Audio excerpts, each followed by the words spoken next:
Nosotros de nuestra misión tenemos varias iglesias en China.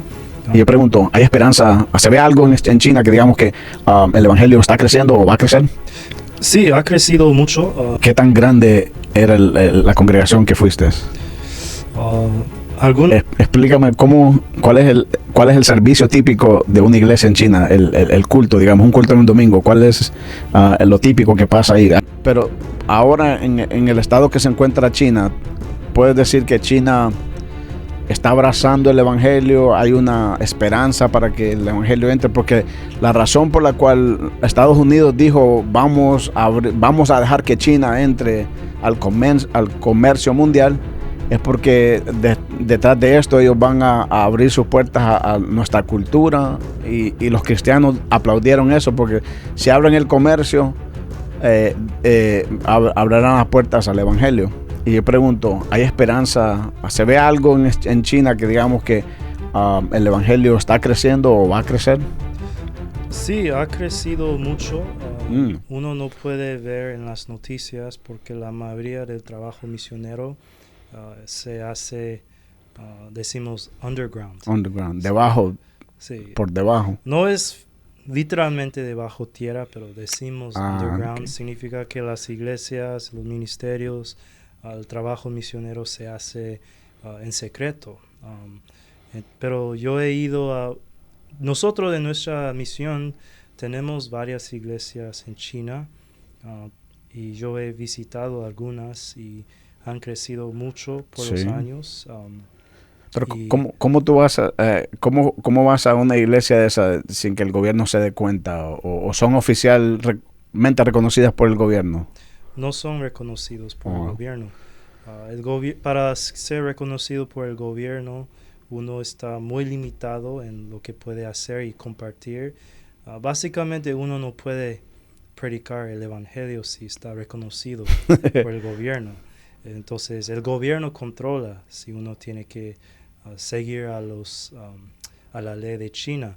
Entonces las iglesias que tenemos, no decimos que son iglesias, sino como clases. Y, si alquilamos un lugar o comenzamos con estudios bíblicos, y cuando hacemos las prédicas y alabanza no podemos hacer de mucho ruido. Tiene que ser quieto y no pueden escuchar desde afuera, sino pueden reportar también. Entonces todo se hace en secreto. En secreto.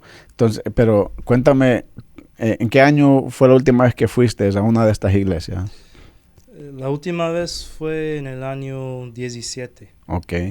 ¿Y qué tan grande era la congregación que fuiste?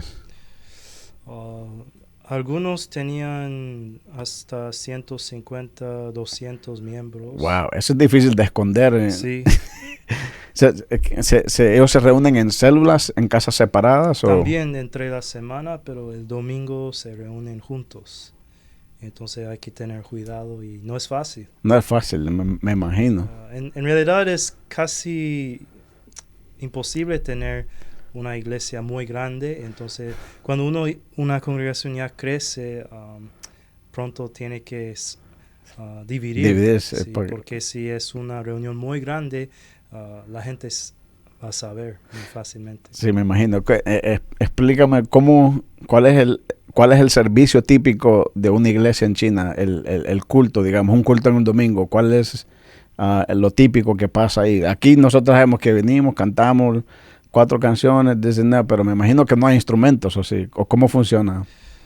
No puedo hablar por todas las iglesias, solo conozco de nuestra misión, que yo he visitado a los 2, pero sí tienen los himnos, testimonios y la predicación. Ok, sí. Pero sin instrumento, me imagino. Con instrumento. ¿Oh, sí? Sí, pero sin música fuerte. Y esto es algo que tengo curiosidad, la Biblia, ¿qué Biblia usan? ¿Alguna traducción en específico o no importa? Sí, está la Biblia de versión china que la mayoría de personas utilizan. Sí, y sabes, se parece bastante a la King James o a la Reina Valera. No puede comparar porque el King James utiliza el inglés antiguo. Antiguo, ok. Y chino es un idioma completamente diferente. Ya. Entonces no es fácil traducir literal, palabra por palabra.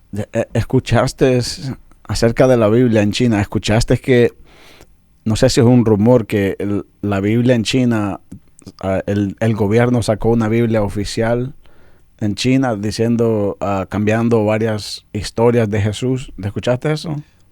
No he escuchado. Bueno, para mí es como, no sé si es un rumor, pero lo voy a ver bien, pero dice que, estaba leyendo, que dice que una Biblia china decía que la historia de Jesús, que cuando traen a la mujer en que la encontraron en adulterio, cuenta de que Jesús dijo apedréenla todos, y Jesús agarró una piedra también y le pegó a la eso.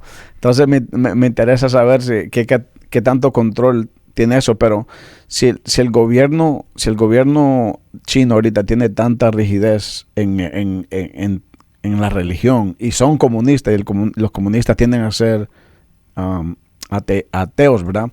¿Qué hacen con la religión que ha predominado China por miles de años, que es el budismo, dijiste, ¿verdad? Sí.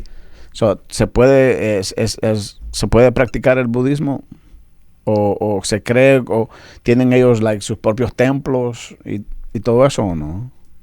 La gente en China. Sí. Sí. Budismo no es problemático para el gobierno porque en realidad es algo que es una religión que concentra en ser buena persona, en las obras humanas, en la ideología de materialismo. Entonces, el budismo no es un problema para el gobierno comunista. Okay.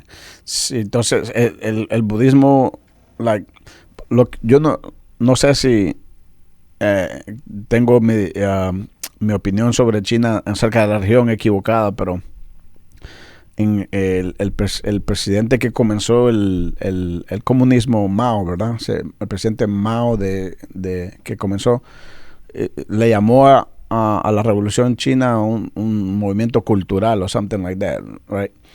Y lo que yo aprendí en las clases de historias de China es que él quería erradicar todo tipo de religión y quitándole el misticismo aún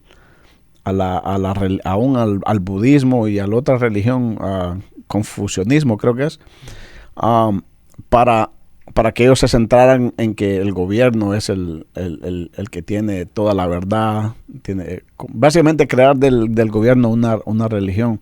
Entonces me preguntaba si en China hay más ateísmo o es un país que es más materialista, o es un país que tiene que se da a esta religión budismo. El país era más budista antes del comunismo. Entonces, si uno lee la literatura antigua, hay muchas historias, libros con influencia del budismo y Confucianism y Taoism, y con estas creencias. Entonces hay mucha influencia, pero desde que Mao Zedong tomó control de la nación, como dijiste, él quería eliminar diferentes religiones, y el comunismo